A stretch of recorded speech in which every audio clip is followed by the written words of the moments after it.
views and opinions expressed do not necessarily represent those of Access Fort Wayne, the Allen County Public Library, or any other supporting group.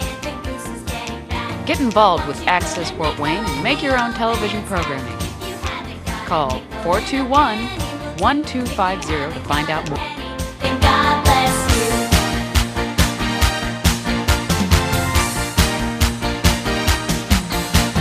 Christmas is a-comin', the snow is on the ground. Elves are wrapping presents and cheer is all around. Santa's getting ready for his sleigh ride tonight. Rudolph is the leader with his nose so bright.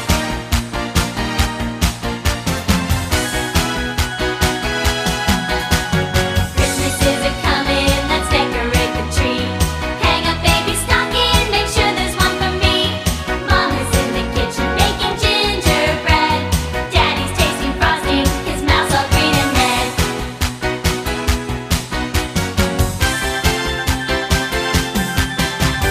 Christmas is a-comin', the goose is getting fat.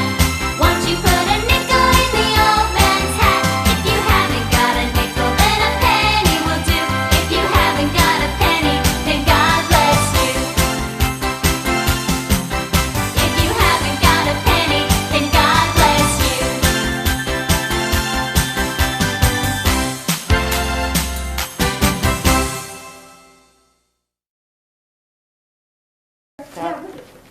Okay, our next guest is Donnie Foster. Come on up, Donnie. Thanks, Wesley. Thank you very much, Wesley. No problem, thank you. Hey, give a round of applause for that amazing little girl right there. Dude, that was an amazing introduction for me to be able to follow. Now I don't know how to follow it with such an amazing voice because I don't sing, and I don't dance, and I don't play music, so you're kind of going to have to hear me talk. But I'm Pastor Donnie Foster. I run a ministry here in Fort Wayne called Misfits. A lot of people are like, why you call your ministry Misfits? Well, it has an acronym. It stands for Moving in Spiritual Fellowship, including those suffering. A lot of us are out there suffering. I personally myself was homeless when I was 13 years old till the time I was 18 years old in the streets of California. So I understand what it's like to be homeless. I'm also an ex-con. I know what it's like to be in prison. I had a 25 to life sentence. I did 12 and a half years in prison. San Quentin, Folsom, Corcoran, Pelican Bay. But God, there's two words that changed everything. You know, I wasn't raised in a relationship with Jesus Christ. I was raised in a very dysfunctional family, and some of you understand dysfunction. You know, we can sit here with smiles on our face, but some of us have problems behind the scenes that only one person knows about, and his name's Jesus Christ. And so, for me to be able to have a ministry here in Fort Wayne that serves people, we believe in giving you a hand up, not a handout. You know, everybody can come along and give you something. But if they are not offering you hope in Jesus Christ, it's material things. And so what we get blessed here to do in Fort Wayne is on Sunday night at 7 o'clock down here at Fryman Square. For 17 years now, we have been meeting every Sunday night and feeding the homeless and listening to them. We can't fix the problem. There's mental issues. There's abandonment issues. There's just anger issues. There's so many issues out there.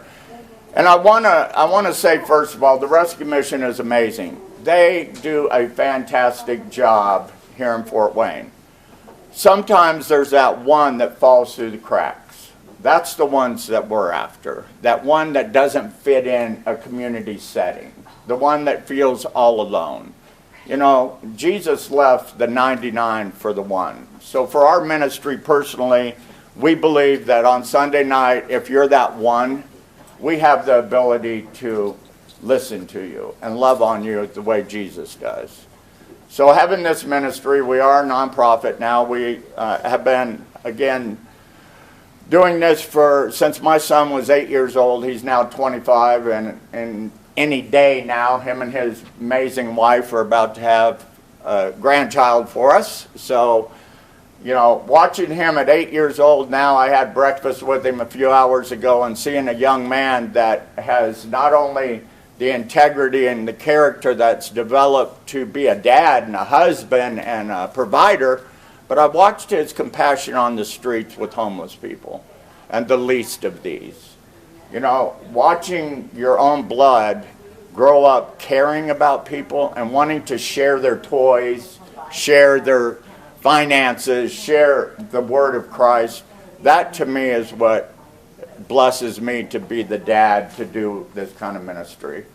I also have an amazing daughter that just had a little boy named Griffin about 2 weeks ago with her husband.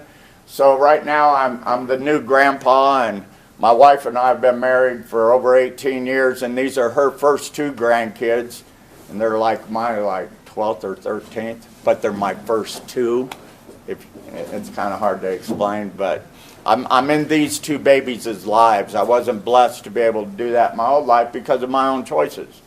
But today we get to make different choices. You know, and Wesley sent me a little messenger thing, asked me to speak. And I was, you know, thinking about, okay, my story is my story, but there's other things in life that are really more important than just my personal story. And that's people that have walked it through with you. Personally, I have an amazing wife. That wife has been with me for, like I said, married 18 years. But she went through the rough part of my addiction and the rough part of my anger and all that stuff early in life. And she stuck with me. And I want to say thank you to Jesus that she stuck with me. Because now we get the opportunity to share ministry together as a family and, you know, work through different things. And what our mess was is now a message to bring hope to other people. So now my wife and I minister together. I travel around the country with Bill Glass Prison Ministries, which means where my misery was in prisons as an inmate, I now go in as a speaker and try to encourage and give them hope. Speaking of Bill Glass just passed away this last week. Bill Glass was a professional Cleveland Browns defensive end that Will Graham, or Billy Graham, actually had met at one time and became an evangelist. And one of the evangelists had opened up prison fellowship ministries in prisons. And what's really crazy is when I was in my wayward days, I was in a prison in California, and that same ministry came in, and I'm standing up against the wall like, look at all these Jesus freaks, man. These guys don't have a clue.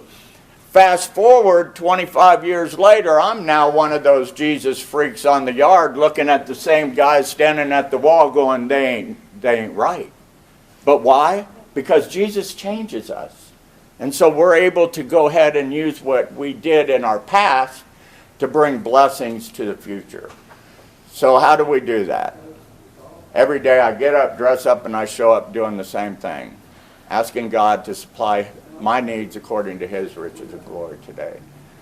What are we going to do to build relationships back in our families? My wife and I are doing that in our families. Where are you at? What are you going to do for Christmas that will make a difference to somebody next to you? Do you believe that Christmas is for one reason and one reason only, and His name is Jesus Christ? I personally do. The gift that we give now, the material things, we're not taking those to heaven. But the gift that we can have today is a gift of Jesus Christ as our eternal Lord and Savior. So I know I'm preach more than I do anything because that's what saved me. And I want to let people know today that in Fort Wayne, Indiana, this type of a blessing to be able to speak freely and invite others to serve our community out here, that is a huge blessing for Jesus. So again, I have 2 books out. I have one that's called Face Down, the Donnie Foster story. It's very hard. The target audience was those in prisons that didn't understand that there is a God. Wesley's holding it up back there right now. And the other one's Face Down but God, 2 words that change everything. And so those books are available. The proceeds off the sales of those books goes right back into supporting our ministry here on the streets so that we can continue to do this. So, Wesley, I don't have a lot more to say, so if anybody has questions or anything I could answer or any of that stuff, please do. I think it's a good thing what you're doing. We've worked with the mission after we did programs up at the mission, and since the COVID, we hadn't been back up to mission, but I really enjoyed going up there and ministered to some of those guys in the mission. Absolutely. Again, the mission is an amazing family. You know, they give you the opportunity to better yourself, and again, I can't wait till COVID gets a little further behind us where we can. I pastor at jails and that thing, so we're not allowed in right now. So, anything else? All right, Wesley. Thank you, Donnie. Thank you.